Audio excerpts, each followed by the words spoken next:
अस्सलाम वालेकुम dear students. आज का जो टॉपिक है वो है लीगेसी ऑफ पार्टीशन। ध्यान दीजिए, लीगेसी ऑफ पार्टीशन। पार्टीशन जब हुआ 15 अगस्त 1947 को, जब हिंदुस्तान बना, चूंकि 14 अगस्त को पाकिस्तान बना, ये जो पार्टीशन हुआ, एक मुल्क उसके दो हिस्से जो हो गए, इसका क्या असर पड़ा, इसके क्या नताइज निकले, विरसे में हिंदुस्तान के लोगों को क्या मिला। आज का जो टॉपिक है वही पढ़ना है कि हमें विरसे में क्या मिला। ये जो पार्टीशन हुआ, देश का जो बंटवारा हुआ, इसका हमें हिस्से में क्या मिला। सबसे पहले बच्चों मैं आपको बता दूं कि इससे पहले हमने पढ़ा था चैलेंजेस। पूरा याद होगा आपको, हिंदुस्तान की सरकार के सामने कौन कौन से चैलेंजेस थे on the eve of independence day. तो आपको मैंने बताया कि रिफ्यूजीज की प्रॉब्लम थी, कश्मीर एक्सेशन का मामला था, या माइनॉरिटीज की प्रॉब्लम थी, बाइफर्केशन ऑफ स्टेट्स जो हो गई, बहुत सारे सामने थे, इनके प्रॉब्लम्स बहुत सारी सामने थी। तो इसी चीज को आगे लेके अब जो पार्टीशन हुआ, पार्टीशन के क्या नताइज निकले, उसका सबसे पहले मैं आपको बता दूं, division was based on the two nation theory by leader of Muslim League Ali Mohammad Jinnah. जो हिंदुस्तान का बंटवारा हुआ, ये डिमांड थी मुस्लिम लीग के लीडर की, जो कि उस वक्त मिस्टर अली मोहम्मद जिन्ना थे, फाउंडर ऑफ पाकिस्तान जिनको कहा जाता है, कायदे आजम कहा जाता है। तो ये उनकी डिमांड थी कि हम इस देश में अब साथ में नहीं रह सकते हैं, तो अब इसका बंटवारा होना चाहिए। और चूंकि ब्रिटिशर्स के साथ ये बंटवारा भी किया गया, बट बंटवारा ब्रिटिशर्स ने किया, लाइंस उन्होंने ही खींची, हर स्टेट में उन्होंने ही वहां पे जो लकीरें थी, बॉर्डर्स जो थे, उन्होंने ही तश्कील दे दिए। तो ये ख्वाब था मोहम्मद अली जिन्ना का, और उन्हीं की डिमांड थी, वो एडमेंट रहे इस पर कि नहीं, पाकिस्तान जो है वो अलग से एक स्टेट बनेगी, जहां पे ज्यादातर पॉपुलेशन मुसलमानों की ही होगी, और मुसलमान एरियाज जो भी है वो अलग से अपनी एक स्टेट बनाएंगे, जिसका नाम पाकिस्तान रखा जाएगा। अब चूंकि जब पाकिस्तान 14 अगस्त 1947 को बना, 15 अगस्त 1947 को जब हिंदुस्तान बना, तो हमें क्या मिला, विरसे में हिंदुस्तान को क्या मिला, बंटवारे के क्या नताइज निकले, और जो बंटवारा हुआ उससे हमें विरसे में क्या मिला। सबसे पहले तो मैं ये आपको बता दूं कि पार्टीशन जो है, जो हिंदुस्तान का बंटवारा हुआ, हिंदुस्तान पाकिस्तान जो दो अलग अलग स्टेट्स बनी, तो partition of India left A number of problems unsolved and unanswered. Partition की वजह से कुछ ऐसे मामलात रहे, पार्टीशन जो है इसने ऐसी ऐसी प्रॉब्लम्स छोड़ दी जिसका अभी तक हम हल नहीं ढूंढ रहे हैं। अभी भी ऐसे मामले हैं, ऐसी प्रॉब्लम्स हैं जिनका अभी तक हल निकालना मुश्किल है। हालांकि हिंदुस्तान ने बहुत कोशिश की पहले से कि वो जो प्रॉब्लम्स थी तो उनको ओवरकम किया जाए, उनसे छुटकारा मिले देश को, लेकिन इस बंटवारे की वजह से कुछ ऐसी प्रॉब्लम्स अभी भी है जिनका अभी तक कोई हल निकल नहीं पाया। तो सबसे पहला जो मैं आपको बता दूं कि क्या रिजल्ट्स, क्या कंसिक्वेंसेस या लेगेसी क्या रही पार्टीशन की। Number 1 is transfer of population and killing of people. बच्चों याद रखिएगा, फर्स्ट पॉइंट जो विरसे में हमें मिला, हिंदुस्तान का जो बंटवारा हुआ, सबसे पहले क्या हुआ, इसके क्या नताइज निकले, transfer of population and killing of people. लोग जो है उन्हें अपने घर, सदियों से जहां वो रह रहे थे, उन्हें वो छोड़ के दूसरे मुल्कों में दूसरे मुल्क में आबाद होना पड़ा, दूसरी जगहों को चूज करना पड़ा, और obviously killing of people. Partition की वजह से more than 5 lakh people wire killed. ये बात याद रखिएगा, 5 लाख से ज्यादा लोग जो है पार्टीशन की वजह से मारे गए। ये चीज हमें खून खराबा, लूट मार, फसाद, जंग, तबाही, बर्बादी, ये सारी चीजें हमें विरसे में मिली पार्टीशन के। So the first consequence of partition was the largest unplanned and tragic transfer of population that human history has known। पूरी हिस्ट्री, पूरी दुनिया इसको जानती है कि पार्टीशन की वजह से कितनी बर्बादी हुई, कितने लोग मारे गए, लाखों की तादाद में लोग, 5 लाख से ज्यादा लोग। जापान पे एटम बॉम्ब ड्रॉप किया गया, उससे तो 1 लाख ही लोग मारे गए। यहाँ देखिए पार्टीशन की वजह से 5 लाख से ज्यादा लोग जो हैं वो मर गए। On both sides of the border there were large scale killings and atrocities, दोनों तरफ से, चाहे हिंदुस्तान के बॉर्डर्स की बात करें, चाहे हम पाकिस्तान के बॉर्डर्स की बात करें, हद से ज्यादा एट्रोसिटीज, जुल्म, जबर, खून खराबा, ज्यादतियां in the name of religion. People of one community killed the people of other community. एक कम्युनिटी दूसरी कम्युनिटी के खून के प्यासे, मुसलमान हिंदुओं के खून के प्यासे और हिंदू मुसलमानों के खून के प्यासे। इनफैक्ट मैं ये बता दूं, एक एग्जाम्पल यहाँ पे है, within 48 hours of assumption of independence, Sheikhpura, a prosperous border town in Pakistan, witnessed large scale massacre of Hindus. एक बॉर्डर है पाकिस्तान में, शेखपोरा नाम है उसका, वहां पे 48 घंटों में हजारों की तादाद में हिंदुओं को मारा गया। यूं समझ लीजिए जैसे गाजर और मूली को कतर दिया जाता है, काट दिया जाता है, ऐसे ही लोगों के सर उनके धड़ से अलग कर दिए गए। लेकिन उसके बदले में फिर साथ में ही क्या हुआ, in retaliation Sikhs and Hindus massacred Muslims in Amritsar. अब हिंदुओं ने और सिख्स ने उसका बदला कहां पे ले लिया, अमृतसर में ले लिया, जहां पे हजारों की तादाद में मुसलमान मारे गए। 24 घंटों में हजारों की तादाद में, और 48 घंटों में समझ लो लाखों की तादाद में लोग इधर उधर से मारे गए। ये विरसे में मिला, ये चीजें विरसे में मिली कि हजारों और लाखों की तादाद में लोग पार्टीशन की वजह से मारे गए। हाँ, और दूसरा जो पॉइंट यहाँ पे मैं एक इंपॉर्टेंट बताना चाहूंगी, जो कि हिंदुस्तान के जो उस वक्त बापू कहलाए जाते थे और अभी भी है, महात्मा गांधी, क्योंकि वो खुद नहीं है लेकिन नाम ही उनका काफी है हिंदुस्तान के लिए।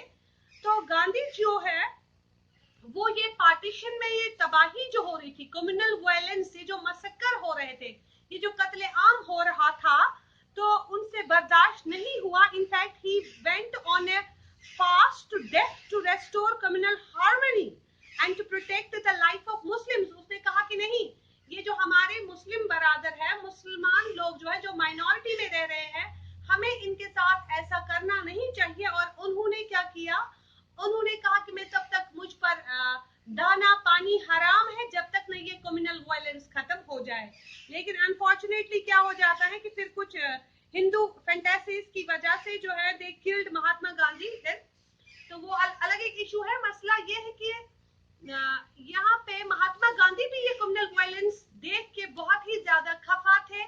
एक तरफ से तो आजादी के दिए जलाए जा रहे थे, लेकिन दूसरी तरफ से जो हिंदुस्तान का बानी था महात्मा गांधी, जो कि फ्रीडम फाइटर रहा, जिन्होंने हिंदुस्तान को ब्रिटिशर्स से आजादी दिलाई, वो खफा रहे, उनको ये चीज पसंद नहीं आई, क्योंकि वो इसके खिलाफ थे कि हम एक ही मुल्क में रहने वाले लोग अब आजकल एक दूसरे के खून के प्यासे हो गए हैं। ये चीज उन्हें पसंद नहीं थी और उनसे बर्दाश्त नहीं हुई। तो विरसे में सबसे पहले ये मिला हमें कि लाखों लोगों की जाने गई, हजारों औरतों के साथ बलात्कार हुआ, लूट मार डकैती चोरियां, ये सारी चीजें जो है ये हमें विरसे में मिली, याद रखिएगा। The second point is, the second consequence of partition is refugees problem. याद रखिएगा बच्चों, refugees problem. In fact, more than 80 lakh people were migrated, and the people who migrated from their native lands, independence means for them is life in refugee camps. उन लोगों के लिए जिनको अपने घर, अपना सब कुछ, रिश्ता, अपना घर जो भी उन्होंने बनाया था, सदियां लगी थी बनाने में उनके एंसेस्टर्स को, वो सब छोड़ छाड़ के एक रात में ही उनको जाना पड़ा। और समझ लो आजादी का मतलब उनके लिए क्या था, उनकी जिंदगी अब कहां पे गुजरेगी, रिफ्यूजी कैंप्स में। याद रखिएगा, कहां पे, रिफ्यूजी कैंप्स में। क्योंकि मैंने अभी आपसे बात की कि 80 लाख से ज्यादा लोग, 80 लाख से ज्यादा लोग, यानी four lakhs of people independence mean life in refugee camps. तो इस तरह से the Indian leadership and the government of India had to face this immediate and unexpected problem. The refugees problem was so serious that the government took many years to solve it. Hindustan की सरकार जो है उसको सदियां लगी फिर इन refugee problems को solve करने में, क्योंकि 80 लाख पीपल, ये कोई मामूली बात नहीं है। अगर घर में हमें मेहमान आता है 2 दिन 10 दिन तो हम सह लेंगे, लेकिन जब वो वहीं पे रहने लगेगा, बात समझिएगा, इसका मतलब है कि हम समझते हैं हमने अपनी रोटी का आधा हिस्सा अब उसको देना है। तो वो एक शख्स की बात है जहां पे लाखों लोगों को आपको एकोमोडेट करना है, इतनी सारी पॉपुलेशन होने के बावजूद। वहां आप खुद सोचिए कि एक सरकार के लिए कितना बड़ा इशू है और कितना बड़ा मसला है। तो इस मसले को हल करने के लिए हिंदुस्तान की सरकार को पता नहीं कितनी दहाइयां लगी, और अभी भी कुछ लोग जो है उनको अभी भी सिटीजनशिप नहीं मिल रही है। आपने पिछली बार ही देखा होगा दिल्ली में कोविड-19 से पहले धरना पे बैठे हुए थे जब ये सिटीजनशिप का मामला था।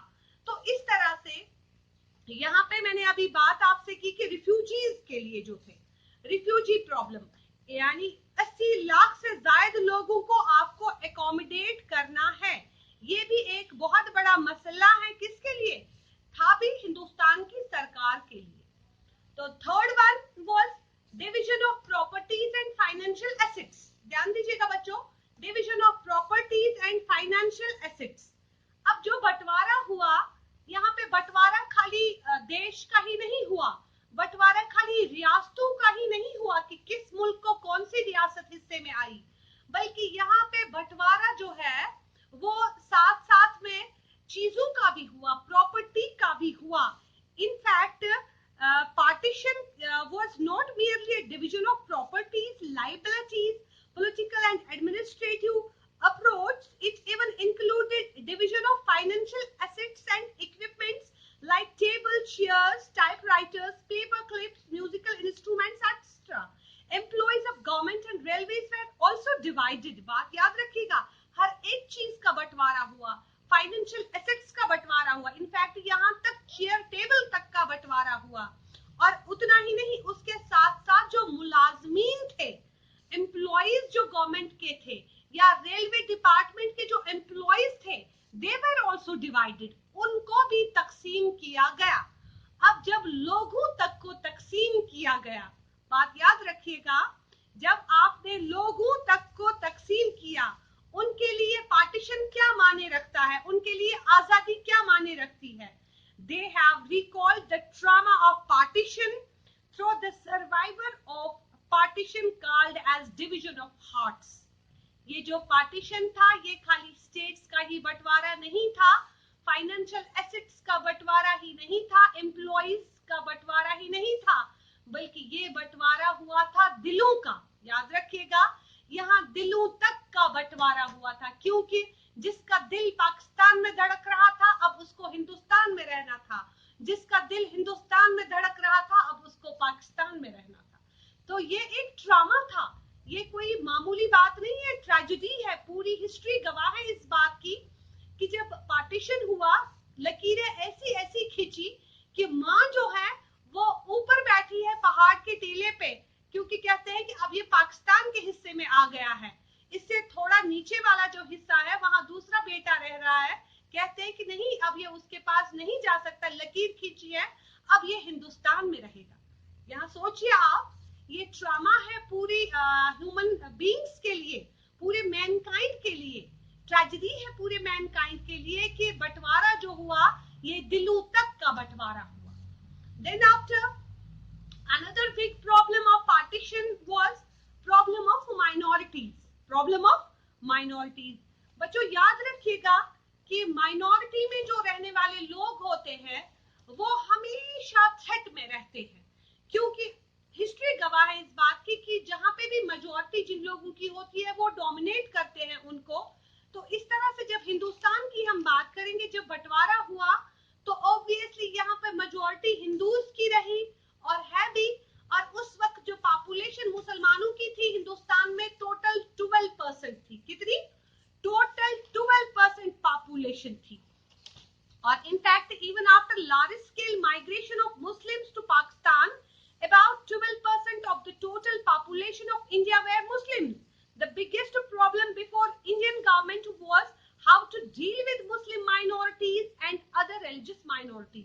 अब हिंदुस्तान की सरकार के सामने ये भी बड़ा मसला है कि माइनॉरिटीज में जो रहने वाले लोग हैं, इनको आप कैसे एकोमोडेट कर रहे हैं, आप इनके साथ कैसा सलूक कर रहे हैं, आपका व्यवहार कैसा है। इस चाहे आप मुसलमानों की बात करें या चाहे सिख्स, क्रिश्चियन, जो भी माइनॉरिटीज में रह रहे हैं, खासकर जो पार्टीशन हुआ उसमें तो मुस्लिम और हिंदूज के बीच में भी ज्यादा राइट्स हुए।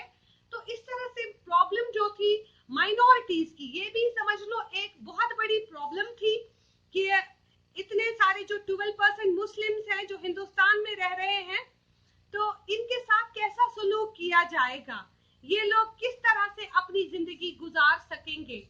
ये एक बहुत बड़ी प्रॉब्लम, बहुत बड़ा मसला हिंदुस्तान की सरकार के सामने भी, और जो लोग वहां पे रह रहे हैं उनके लिए भी ये बहुत बड़ी प्रॉब्लम ही थी, क्योंकि वो हमेशा डर में रह रहे थे कि क्या पता हमारे साथ कैसा सलूक किया जाएगा, क्या पता हमारे साथ अब कैसा स्टेट व्यवहार करेगी। सो इनफैक्ट ये भी यहाँ पे हम कहेंगे कि जो प्रॉब्लम थी माइनॉरिटीज के साथ कैसा सलूक करना है, माइनॉरिटीज को कैसे एकोमोडेट करना है, तो ये एक बहुत बड़ा मसला था। इनफैक्ट खासकर कुछ स्टेट्स जो थी, जब हम बात करेंगे यहाँ पे पाकिस्तान या बंगाल की बात करेंगे, या कि हम बात करेंगे इसकी क्या कहते हैं इसको, कोलकाता की बात करेंगे, तो वहां पे भी प्रॉब्लम्स ही थी कि क्या पता इन लोगों के साथ कैसा सलूक किया जाएगा। तो ये सारे मामलात जो थे, ये सारे मसले जो थे, ये हमें पैदा इसलिए हुए क्योंकि हिंदुस्तान का बंटवारा हुआ। अब जब हिंदुस्तान का बंटवारा हुआ तो ऑब्वियसली ये सारी चीजें हमें देखने को मिली, और तबाही। जब हम माइनॉरिटीज की इस वक्त की भी बात करेंगे तो माइनॉरिटीज अभी भी थ्रेट में है। हालांकि कॉन्स्टिट्यूशन ऑफ इंडिया जो है वो गारंटी देता है कि हिंदुस्तान में जो है यहाँ पे सेक्युलरिज्म है, यहाँ हर कोई धर्म के लोग जो भी रह रहे हैं वो सेफ है, and they will get equal protection from law, they will get equal opportunities, they will get liberties. सारी चीजें तो कॉन्स्टिट्यूशन ने दी है, लेकिन अब कई कुछ ऐसे अंसर भी मौजूद होते हैं सोसाइटी में जो चाहते हैं कि कम्युनल वायलेंस हो, जो चाहते हैं कि देश में प्रॉब्लम्स हो, और इस तरह से एक बहुत बड़ी प्रॉब्लम जो है माइनॉरिटीज की थी, ये भी पार्टीशन की वजह से ही हमें मिली। तो मेरे ख्याल में आज के लिए इतना ही।